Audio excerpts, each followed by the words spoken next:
Hi, I'm Katie Powell, and I get a lot of questions about how to do a gel ombre over your favorite manicure. So that is what I'm going to be showing you today.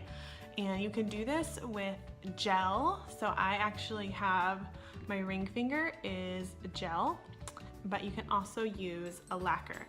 So today for the demo, I'm going to be using Love Struck top coat from Jamberry, and then you need an eyeshadow brush, which you can get at almost any store in their beauty section. Okay, let's show you how to do it. Okay, so I'm going to be showing you how to do a glitter ombre nail like that one. And I already showed you I'm going to be using this Love Struck top coat, and you need an eyeshadow applicator. You're going to get some glitter on your brush and you're going to brush it onto the applicator.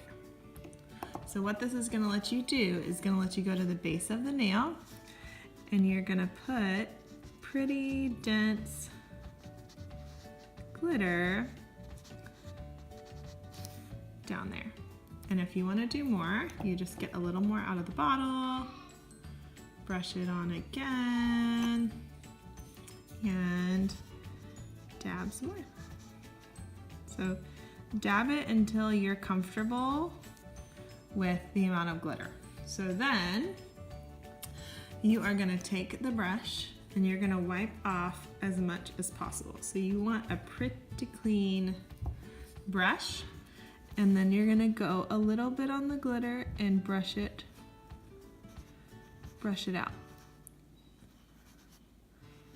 So you're kind of pulling a little bit of the glitter forward, but still leaving a really dense glitter at the bottom. And you can just do that until you're happy with how it looks. So there you go. There is a glitter ombre nail, and you can do that with gel or with lacquer. And then you would definitely do a top coat over that just to seal it, just a clear top coat.